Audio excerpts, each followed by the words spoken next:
మేషరాశి వారు ఈ ఏడాది జాగ్రత్తగా ముందుకు సాగాలి. గ్రహాలు అనుకూలంగా ఉన్నా కొన్ని సవాళ్లు ఎదుర్కోవాల్సిన పరిస్థితి ఉంటుంది. ఆదాయం 2, వ్యయం 14, రాజపూజ్యం 5, అవమానం 7. శని ప్రభావం వల్ల ఖర్చులు అధికంగా ఉంటాయి. కొంత ఒత్తిడికి గురయ్యే అవకాశం ఉంది. అయితే గురు రాహుకేతువుల అనుకూలత వల్ల కొన్ని సమస్యలు పరిష్కారం అవుతాయి.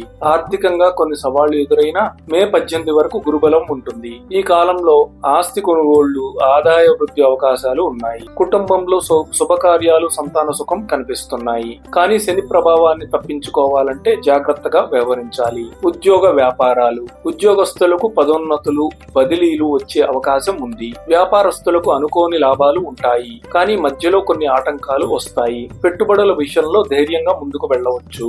కొత్త వ్యాపారాలు ప్రారంభించేందుకు ఇది మంచి సమయం. రాజకీయ నాయకులకు ఉన్నత పదవీ యోగం. పరిశ్రమ రంగంలో ఉన్న వారికి కొత్త కంపెనీలు ఏర్పాటు చేసే అవకాశం ఉన్నది. కళాకారులు తిరిగి అవకాశాలు పొందే సూచనలు ఉన్నాయి. ఆరోగ్యం, ఉదరం, ఎముకల సంబంధిత సమస్యలు వచ్చే అవకాశం ఉంది. అందుకే ఆరోగ్యంపై శ్రద్ధ పెట్టాలి. శరీరానికి అవసరమైన విశ్రాంతి తీసుకోవడం, శనివారం శని పూజలు చేయడం మంచి పరిష్కారం. ముఖ్యమైన శుభకాలాలు: మే, అక్టోబర్ మధ్యకాలం లాభదాయకం. నవంబర్, డిసెంబర్ మధ్యకాలం సామాన్యంగా గడుస్తుంది. శాంతి పరిహారాలు: శనేశ్వరుని అనుగ్రహం కోసం శనివారం తైలాభిషేకం చేయడం మంచిది. ఆంజనేయ స్వామికి పూజలు, దుర్గా స్తోత్రాల పఠనం చేయడం శుభప్రదం. మొత్తానికి మేషరాశి వారు ఈ ఏడాది కొన్ని ఆటంకాలు ఎదుర్కొన్నా సరైన నిర్ణయాలు తీసుకుంటే విజయం సాధిస్తారు.